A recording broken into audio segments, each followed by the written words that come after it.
आज की हमारी बातचीत भारत की आंतरिक सुरक्षा से जुड़ी है। हमें जो सोर्स मिला है वो एक ऐसे खतरे का विश्लेषण करता है जिसे पॉइंट 5 फ्रंट कहा जाता है। पॉइंट 5 फ्रंट, ये शब्द सुनने में थोड़ा अजीब है ना? लेकिन ये भारत के लिए एक नई और शायद सबसे जटिल चुनौतियों में से एक को दिखाता है। और ये शब्द आया है भारत के पहले chief of defence staff general Bipin Rawat से। अच्छा। हाँ, उनका तर्क था कि भारत पाकिस्तान और चीन यानी 2 फ्रंट वॉर के लिए तो हमेशा तैयार रहता है, लेकिन एक आधा फ्रंट मतलब पॉइंट 5 फ्रंट ऐसा है जो देश के अंदर से ही खड़ा हो रहा है। तो ये कोई बाहरी दुश्मन नहीं है? नहीं, एक अंदरूनी लड़ाई है। तो आज हम इसी विश्लेषण की गहराई में उतरेंगे। सोर्स के मुताबिक ये पॉइंट 5 फ्रंट आखिर है क्या, इसे कौन चला रहा है और सबसे जरूरी इसके काम करने का तरीका क्या है।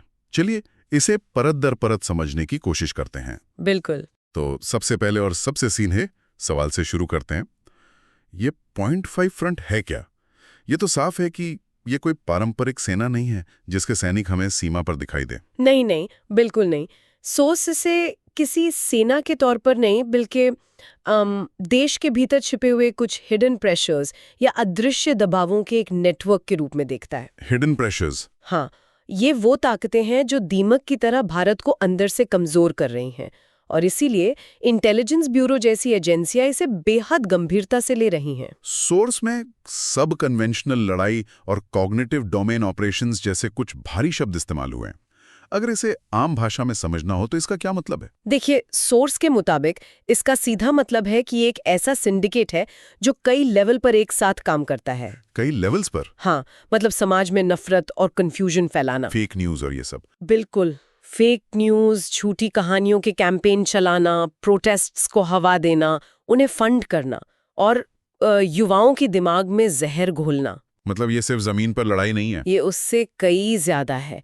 सोर्स के मुताबिक इसका एक बड़ा काम है विकास से जुड़े बड़े प्रोजेक्ट्स को रोकना या धीमा करना। अच्छा। और सबसे बड़ा लक्ष्य है देश की संस्थाओं जैसे कि न्यायपालिका, सरकार, सेना, चुनाव आयोग, इनके प्रति आम लोगों के भरोसे को खत्म कर देना। जब भरोसा खत्म हो जाता है तो देश की नींव हिल जाती है। बिल्कुल। तो अगर मैं सोर्स के तर्क को ठीक समझ रहा हूं तो इनका असली मकसद भारत के सामाजिक ताने बाने, अर्थव्यवस्था और सरकार की फैसले लेने की क्षमता को ही पंगु बना देना है। हाँ, और सोर्स यहाँ एक बहुत बड़ा दावा करता है। उसका कहना है कि ये लोग अपना एजेंडा नहीं बल्कि विदेशी ताकतों का एजेंडा चला रहे हैं, वो भी भारतीय होने का मुखौटा पहनकर। और लक्ष्य क्या है? लक्ष्य यही है कि भारत कभी इतना मजबूत ना बन पाए कि दुनिया में एक बड़ी शक्ति के तौर पर खड़ा हो सके। सोर्स ये भी कहता है कि ये कोई आज की बात नहीं है।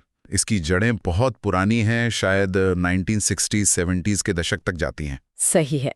सोर्स के विश्लेषण के मुताबिक ये सिलसिला तब शुरू हुआ जब बाहरी ताकतों ने भारत के अंदर नक्सलवाद की बहस को हवा दी। और फिर ये लड़ाई भारत से बाहर बसे भारतीयों यानी डायस्पोरा तक पहुंची। खालिस्तान प्रोपेगेंडा इसका एक उदाहरण है, जिसमें विदेशों में बसे लोगों का इस्तेमाल करके भारत की छवि को नुकसान पहुंचाने के लिए एक ग्लोबल कैंपेन चलाया गया। और फिर कश्मीर का मुद्दा आया जिसने इस लड़ाई को एक नया रूप दिया। हाँ, जब टीवी और मीडिया का दौर आया तो सोर्स के मुताबिक कश्मीर में पाकिस्तान प्रायोजित आतंकवाद को कश्मीरी दमन की एक नई कहानी बनाकर अंतर्राष्ट्रीय स्तर पर पेश किया गया। तो ये एक पैटर्न है? हाँ, एक पैटर्न है। अंदरूनी समस्या को पकड़ो, उसे एक झूठी कहानी का रूप दो और फिर उसे दुनिया के सामने बेचो। लेकिन सोर्स कहता है कि 2010 के बाद खेल पूरी तरह बदल गया। एक बहुत बड़ा बदलाव आया। वो क्या था? वो था सोशल मीडिया का उदय। अच्छा। ऑर्कुट और फेसबुक से शुरू होकर आज इंस्टाग्राम, ट्विटर और टेलीग्राम तक इसने एक हाइब्रिड पावर प्ले को जन्म दिया। Hybrid power play? हाँ, अब लड़ाई जमीन पर कम और लोगों के दिमाग में ज्यादा लड़ी जाने लगी। मकसद बन गया लोगों की सोच को बदलना, उनके नजरिए को कंट्रोल करना। इसी से जुड़ा सोर्स में एक बहुत दिलचस्प शब्द इस्तेमाल हुआ है, प्रोटेस्ट मैन्युफैक्चर करना। हाँ, ये सुनने में ही अजीब है कि विरोध प्रदर्शनों को मैन्युफैक्चर किया जा सकता है। इसका क्या मतलब है? सोर्स के मुताबिक इसका लक्ष्य है देश के अलग अलग हिस्सों में एक ही समय पर इतने सारे विरोध प्रदर्शन खड़े कर देना कि पुलिस और पैरामिलिट्री फोर्स जैसी सरकारी एजेंसियां पूरी तरह से थक जाएं, उन पर क्षमता से ज्यादा बोझ पड़ जाए। लेकिन हर विरोध प्रदर्शन को इसी नजर से तो नहीं देखा जा सकता। सोर्स इस बात में कैसे फर्क करता है कि कौन सा विरोध असली है और कौन सा मैन्युफैक्चर्ड? ये बहुत जरूरी सवाल है। देखिए, सोर्स का तर्क ये नहीं है कि हर विरोध प्रदर्शन नकली है, बल्कि वो एक खास पैटर्न की ओर इशारा करता है। किस तरह का पैटर्न? इस पैटर्न में विरोध शुरू होते ही उसकी चुनिंदा तस्वीरें और वीडियोस को एक खास एंगल से सोशल मीडिया पर फैलाया जाता है। तो असली दर्शक कौन है?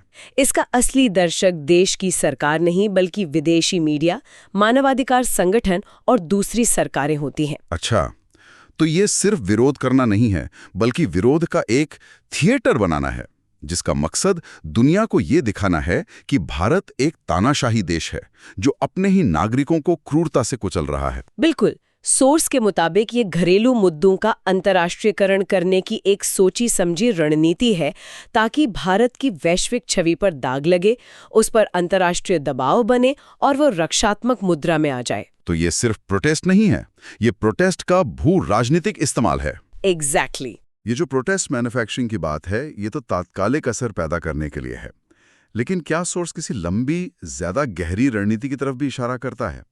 क्या ये सिर्फ सरकार को परेशान करने की बात है या लक्ष्य कुछ और बड़ा है? हाँ, और सोर्स के मुताबिक यही सबसे अहम बात है। उसका कहना है कि सिर्फ प्रोटेस्ट या नौकरशाही में घुसपैठ को देखना एक छोटी तस्वीर है। एक लार्जर गेम, यानी एक बड़ा खेल भी चल रहा है। और वो बड़ा खेल क्या है? और वो बड़ा खेल है cultural influence operation. Cultural influence operation, यानी सांस्कृतिक प्रभाव का अभियान। हाँ, इसकी रणनीति बहुत सीधी और बहुत असरदार है। कहानी बदलो, समाज बदलो। कहानी बदलो, समाज बदलो। मतलब समाज के बीच एक ऐसी कहानी गढ़ो और उसे इतनी बार दोहराओ कि लोगों का नजरिया, उनकी सोच अपने आप बदल जाए। उन्हें पता भी न चले कि उनके विचार अब उनके अपने नहीं रहे। अगर कहानी बदलनी है तो उसे लोगों तक पहुंचाना भी होगा। आज के जमाने में तो इसके कई तरीके होंगे, जैसे OTT शो, सोशल मीडिया, फिल्में, मतलब ये सब कुछ इसमें शामिल है।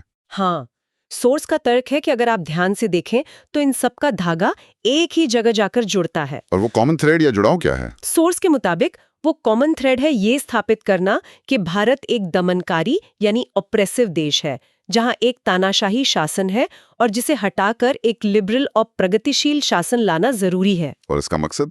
मकसद ये है कि भारतीयों को अपनी ही संस्कृति, अपने इतिहास और अपनी पहचान पर शर्मिंदगी महसूस हो। उन्हें ये लगने लगे कि वे एक सांस्कृतिक रूप से पिछड़े और अत्याचारी देश में रहते हैं। मतलब ये लड़ाई तोपों और बंदूकों से नहीं, बल्कि सीधे लोगों के दिमाग और उनकी सोच पर लड़ी जा रही है।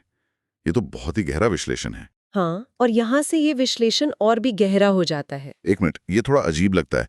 हम भारत की आंतरिक सुरक्षा, विरोध प्रदर्शनों और सोशल मीडिया की बात कर रहे थे, और अब सोर्स हमें 100 साल पुराने जर्मनी के किसी दर्शन पर ले जा रहा है। ये दोनों बातें आपस में जुड़ती कैसे है? आपका सवाल बिल्कुल सही है, और यहीं पर सोर्स की सबसे बड़ी और शायद सबसे विवादास्पद दलील छिपी है। अच्छा। सोर्स का सबसे बड़ा दावा ये है कि ये पूरी लड़ाई एक फॉर्मूले पर चल रही है। समाज को दो हिस्सों में बांटो, शोषक और शोषित, यानी ओप्रेसर और ओप्रेस्ड। ओप्रेसर और ओप्रेस्ड। और सोर्स के मुताबिक ये फॉर्मूला भारत का नहीं बल्कि पश्चिम से आया है, जिसे क्रिटिकल थ्योरी कहते हैं। क्रिटिकल थ्योरी, ये क्या है? देखिए, इसकी कहानी 1920 के जर्मनी से शुरू होती है। सोर्स बताता है कि वहां कुछ मार्क्सवादी विचारकों ने ये सोचना शुरू किया कि रूस जैसी क्रांति दूसरे देशों में, खासकर पश्चिमी पूंजीवादी देशों में, कैसे लाई जाए। ठीक है। लेकिन फिर जर्मनी में हिटलर सत्ता में आ गया तो ये विचारक भागकर अमेरिका चले गए। अमेरिका? हाँ, अमेरिका एक पूंजीवादी देश था, वहां मार्क्सवाद का नाम लेना खतरे से खाली नहीं था। इसलिए सोर्स के अनुसार उन्होंने अपने मार्क्सवादी विचारों को क्रिटिकल थियरी का एक नया अकादमिक चोला पहना दिया। और वहीं पर ये शोषक बनाम शोषक का फॉर्मूला बना। हाँ, उन्होंने समाज को देखने का एक नया नजरिया बनाया, जिसमें हर चीज को शोषक और शोषित की लड़ाई के तौर पर देखा जाता है। तो अमेरिका में इसे कैसे लागू किया गया? अमेरिका में उन्होंने इसे क्रिटिकल रेस थ्योरी के रूप में लागू किया। वहां की कहानी बनी, गोरे शोषक हैं और अश्वेत शोषित हैं, और सरकार हमेशा शोषक का ही साथ देती है। सोर्स कहता है कि ये एक ऐसा यूनिवर्सल फॉर्मूला है जिसे किसी भी देश के समाज पर लागू किया जा सकता है। तो इसी मॉडल को, इसी फॉर्मूले को भारत में कैसे लागू किया गया? ये तो बहुत बड़ा दावा है। सोर्स कहता है कि ये फॉर्मूला भारत पर लागू करने के लिए उन्होंने इतिहास को एक हथियार की तरह इस्तेमाल किया।